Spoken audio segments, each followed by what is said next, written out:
दक्षिण भारत में बीजेपी की मुश्किलें बढ़ती दिखाई दे रही हैं। जहां कर्नाटक में सीएम बीएस येदियुरप्पा को हटाने की मांग जोर पकड़ रही है, वहीं केरल में कथित हवाला के पैसों की लूट को लेकर बीजेपी के बड़े नेताओं को घेरने की कोशिश हो रही है। इसके चलते दोनों राज्यों में पार्टी थोड़ा असहज स्थिति में दिखाई दे रही है। मामला केंद्रीय नेतृत्व तक पहुंच गया है। अद्विक को ब्लड कैंसर है। उसके माँ बाप उसके इलाज कराने में असमर्थ हैं। इन्हें आपकी एक छोटी सी मदद की जरूरत है। डिस्क्रिप्शन में दिए हुए लिंक पर जाएं और अद्विक की उम्मीद बने।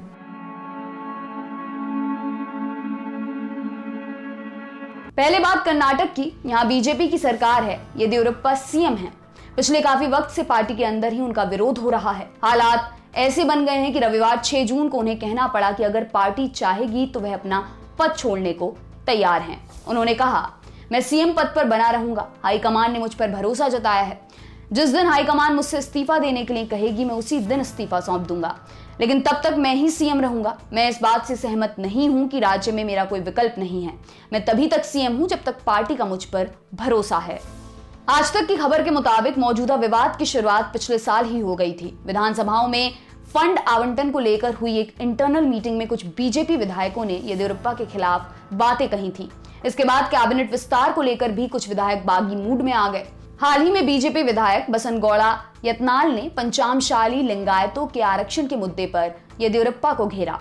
इनके अलावा कई मंत्री और विधायक कोविड मैनेजमेंट को लेकर भी सीएम पर सवाल उठा चुके हैं। यही नहीं, साल 2018 में जब येदियुरप्पा को सीएम बनाया जा रहा था, तब भी बढ़ती उम्र को लेकर उनका विरोध हुआ था। हालांकि बीजेपी ने इस विरोध को नजरअंदाज कर दिया था। बता दें कि 2018 में शपथ ग्रहण के बाद फ्लोर टेस्ट से ऐन पहले येदियुरप्पा को इस्तीफा देना पड़ा था। तब जेडीएस और कांग्रेस ने मिलकर सरकार बनाई थी और एचडी कुमारस्वामी सीएम बने थे। हालांकि कुछ समय बाद ही दोनों पार्टियों के कुछ विधायक बीजेपी में शामिल हो गए। इसका नतीजा ये हुआ कि 26 जुलाई 2019 को 78 साल के येदियुरप्पा को चौथी बार सीएम पद की शपथ दिला दी गई। मार्च के महीने में कर्नाटक के ग्रामीण विकास मंत्री केएस ईश्वरप्पा ने येदियुरप्पा के खिलाफ मोर्चा खोल दिया है। उन्होंने राज्यपाल से मुलाकात करके आरोप लगाया था कि सीएम उनकी सहमति और मंजूरी के बिना ही उनके मंत्रालय से जुड़े तमाम अहम फैसले ले रहे हैं। ईश्वरप्पा के अलावा विधायक बसनगौड़ा यत्नाल भी सार्वजनिक तौर पर सीएम को पद से हटाने की मांग कर चुके हैं। उन्होंने तो यहां तक कह दिया था कि अगले चुनाव के बाद कर्नाटक में भी पार्टी को सीएम बदलना होगा। जहां कई विधायक येदियुरप्पा के खिलाफ हैं, वहीं काफी ऐसे भी हैं जो उनके साथ हैं। रेवेन्यू मिनिस्टर आर अशोक और डिप्टी सीएम सीएन अश्वत्थ नारायण मुख्यमंत्री के साथ खड़े दिखते हैं। दोनों ने समाचार एजेंसी एनआई से बातचीत में कहा कि येदियुरप्पा पार्टी के सिपाही हैं और अब लीडरशिप चेंज वाली बात पर पूर्ण विराम लगना चाहिए।